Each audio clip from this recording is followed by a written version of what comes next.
ಅವತ್ತು ಕುರುಕ್ಷೇತ್ರ ಯುದ್ಧದ 13ನೇ ದಿನ. ಗುರು ದ್ರೋಣಾಚಾರ್ಯರು ಪಾಂಡವನ ಸೋಲಿಸಲು ಚಕ್ರ ರಚನೆ ಮಾಡಿರ್ತಾರೆ. ಅರ್ಜುನ್ ಬಿಟ್ಟರೆ ಆ ಚಕ್ರ ಭೇದಿಸೋಕ್ಕೆ ಯಾರಿಗೂ ಬರಲ್ಲ. ಆಗ ಅಲ್ಲಿಗೆ ಬಂದ ಅಭಿಮನ್ಯು ಈ ಚಕ್ರ ನಾನು ಭೇದಿಸ್ತೀನಿ ಅಂತ ಹೇಳ್ತಾನೆ. ಅದೇ ರೀತಿ ಅಭಿಮನ್ಯು ಚಕ್ರವನ್ನು ಭೇದಿಸಿ ಹೊರಡೆ ಹೋಗ್ತಾನೆ. ಉಳಿದ ಪಾಂಡವರು ಚಕ್ರವೀರ ಹೊರಗಡೆ ಬರೋಕ್ಕೆ ಗುರುದೇವನಿಗೆ ಒಬ್ಬ ವ್ಯಕ್ತಿ ಕರೀತಾನೆ. ಅದೇ ವ್ಯಕ್ತಿ ಹಿಂದೆಯಿಂದ ಅಭಿಮನ್ಯು ಜೊತೆ ಸಾಯಿಸ್ತಾನೆ ಕೂಡ. ಜಯದ್ರಥ ಸಿಂಧು ದೇಶದ ರಾಜ, ಅವನ ಸೈಲ್ಯವ ಅಂತಲೂ ಕರೀತಾರೆ. ಧೃತರಾಷ್ಟ್ರನ ಏಕಮಾತ್ರ ಪುತ್ರಿ ದುಶ್ಶಲೆಯ ಗಂಡ, ಮಹಾವೀರ ಶೂರ, ಅಷ್ಟೇ ದುಷ್ಟ ಕೂಡ. ಕೌರವರಿಗೆ ತುಪ್ಪ ಆಪ್ತನಾಗಿದ್ದ. ಅರಣ್ಯ ಪರ್ವದಲ್ಲಿ ಪಾಂಡವರು ವನವಾಸದಲ್ಲಿದ್ದರು. ಆಗ ಅದೇ ಹಾದಿಯಲ್ಲಿ ಇದ್ದ ಜಯದ್ರಥನು ದ್ರೌಪದಿಯನ್ನು ನೋಡಿ ಮೋಹಗೊಳ್ಳುತ್ತಾನೆ. ಅವಳ ಮೇಲೆ ಆಸೆ ಆಗುತ್ತೆ. ಅವನ ಸೈನ್ಯ ಕರ್ಕೊಂಡು ಅವನ ಅಪ್ಪಳಿಸ್ತಾನೆ ಕೂಡ. ಈ ವಿಷಯ ಗೊತ್ತಾಗಿದ ತಕ್ಷಣ ಪಾಂಡವರು ಜಯದ್ರಥ ಬೆನ್ನಟ್ಟು ಹೋಗ್ತಾರೆ. ಅವನ ಜೊತೆ ಭೀಕರ ಯುದ್ಧ ಮಾಡ್ತಾರೆ. ದ್ರೌಪದಿ ಬಿಡುಗಡೆ ಮಾಡಿ ಅವನ ಸೆರೆ ಹಿಡಿತಾರೆ. ಧರ್ಮರಾಯ ಅವನು ಕೊಡೋ ಶಿಕ್ಷೆ ಏನು ಅಂತ ಉಳಿದ ಪಲ್ಲವರನ್ನು ಕೇಳ್ತಾನೆ. ಅಲ್ಲೇ ಭೀಮನು ಇವನು ಹಿಡಿದು ಇವನು ತಲೆ ಬೋಳಿಸ್ತಾನೆ, ಮೀಸೆ ಬೋಳಿಸ್ತಾನೆ, ಬರೀ 5 ಕೂತು ಉಳಿಸ್ತಾನೆ. ಅವನ ಒಂದು ರಥ ಕಟ್ಟಿ ಅಲ್ಲಿಂದ ಓಡಿಸ್ತಾನೆ. ಇದರಿಂದ ಜಯದ್ರಥಿಗೆ ತುಂಬ ಅವಮಾನ ಆಗುತ್ತೆ. ಅವನು ಶಿವನನ್ನು ಕುರಿತು ಕಠಿಣ ತಪಸ್ಸು ಮಾಡ್ತಾನೆ.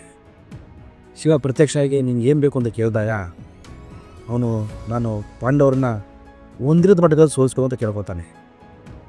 ಶಿವ ನೀನು ಅರ್ಜುನ್ ಬಿಟ್ಟು ಉಳಿದವ್ರನ್ನ ಒಂದಿನ ಮಟ್ಟಕ್ಕೆ ಸೋಲಿಸು ಅಂತ ವರ ಬರ್ತಾನೆ. ಈ ವರ ಕುರುಕ್ಷೇತ್ರ ಯುದ್ಧದ 13ನೇ ದಿನ ಅವ್ರಿಗೆ ಉಪಯೋಗ ಬರುತ್ತೆ. ಇಂದಿನ 12 ದಿನ ಕೌರವ ಗೆದ್ದೇ ಇರಲ್ಲ, ಬರೀ ಸೋಲೆ ಕಂಡಿರ್ತಾರೆ ಅವರು. 13ನೇ ದಿನ ಈ ವರದಿಂದ ಅವನು ಇಡೀ ಪಾಂಡವರ ಸೈನ್ಯನ ತಡಿತಾನೆ, ಸೋಲಿಸ್ತಾನೆ. ಮತ್ತು ಅಂದೇ ಅಭಿಮನ್ಯನ ಕೊಲ್ತಾನೆ. ತನ್ನ ಮಗ ಅಭಿಮನ್ಯನ ಜಯದ್ರಥ ಕೊಂದ ಅಂತ ಗೊತ್ತಾಗಿದ ತಕ್ಷಣ ಅರ್ಜುನ ಕೋಪದವನು ಶಬ್ದ ಮಾಡ್ತಾನೆ.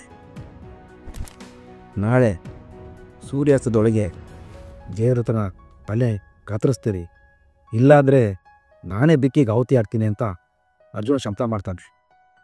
ಈ ವಿಷಯ ತಿಳಿದ ಕೌರವರು ಜಯದ್ರಥ ಎಲ್ಲೋ ಆಚೆ ಕಾಣಿಸ್ದಿರಂಗೆ ಬಚ್ಚಿರ್ತಾರೆ. ಅರ್ಜುನ ಇಡೀ ದಿನ ಜಯದ್ರಥ ಹುಡುಕ್ತಾನೆ, ಅವನೆಲ್ಲೂ ಕಾಣಿಸಲ್ಲ. ಸಂಜೆ ಆಗ್ತಾ ಬರುತ್ತೆ, ಅವನೆಲ್ಲೂ ಸಿಗೋದೇ ಇಲ್ಲ. ಹತಾಶೆಗೆ ಹೋಗ್ಬಿಡ್ತಾನೆ ಅವನು. ಹಾಗೆ ಕೃಷ್ಣನು ತನ್ನ ಸುದರ್ಶನ ಚಕ್ರದಿಂದ ಸೂರ್ಯನ ಮನೆ ಮಾಡ್ತಾನೆ. ಆಗ ಸಂಜೆ ಆಗ್ತಾ ಬಂತು ಅಂತ ಅನ್ಸುತ್ತೆ ಎಲ್ಲಾರ್ಗೂ. ಕತ್ಲಾಯಿತು ಅಂತ ಕೌರವರು ಖುಷಿಯಾಗಿ ಎಲ್ಲ ಆಚೆ ಬಂದು ಕುಣಿದಾಡ್ತಿರ್ತಾರೆ. ಜಯದ್ರಥನು ಆಚೆ ಹೋಗ್ಬಿಡ್ತಾನೆ. ಆಗ ಕೃಷ್ಣನು ಸುದರ್ಶನ ಚಕ್ರ ವಾಪಸ್ ತಗೋತಾನೆ. ಆಗ ಮತ್ತೆ ಸ್ವಲ್ಪ ಬೆಳಕು ಬರುತ್ತೆ. ಅರ್ಜುನಕ್ಕೆ ಕಣ್ಣಿಗೆ ಕಾಣಿಸ್ಕೊಂಡ ಜಯದ್ರಥ ಭಯಭೀತನಾಗ್ತಾನೆ. ಅರ್ಜುನ ತಡ ಮಾಡದೆ ಅವನ ಕತ್ತೆ ಕತ್ತರಿಸ್ತಾನೆ. ಅರ್ಜುನ ಜಯದ್ರಥ ಕತ್ತರಿಸಿದ ತಕ್ಷಣ ಅವನ ತಲೆ ಹೋಗಿ ಜಯದ್ರಥ ತಂದೆ ತೊಡೆ ಬೇರೆ ಬೀಳುತ್ತೆ. ಅರ್ಜುನನು ಅವನ ಬಾಣದಿಂದ ಜಯದ್ರಥ ತಲೆ ಹೋಗಿ ಅವನ ತಂದೆ ತೊಡೆ ಮೇಲೆ ಬೀಳೋ ಥರ ಮಾಡ್ತಾನೆ.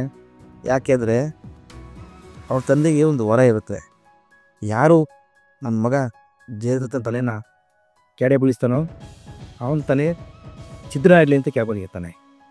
ಈ ವಿಷಯ ಕೃಷ್ಣನಿಗೆ ಗೊತ್ತಿರುತ್ತೆ. ಹಂಗಾಗಿ ಅರ್ಜುನ್ ಅವನು ಹೇಳ್ತಾನೆ ಏನು ಮಾಡಬೇಕು ಅಂತ.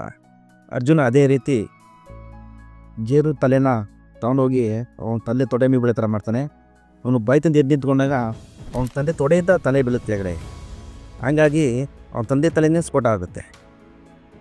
ಕೃಷ್ಣನ ಉಪಾಯದಿಂದ ಈ ದೊಡ್ಡ ಅಪಾಯವು ಪಾರ ಬರ್ತದೆ.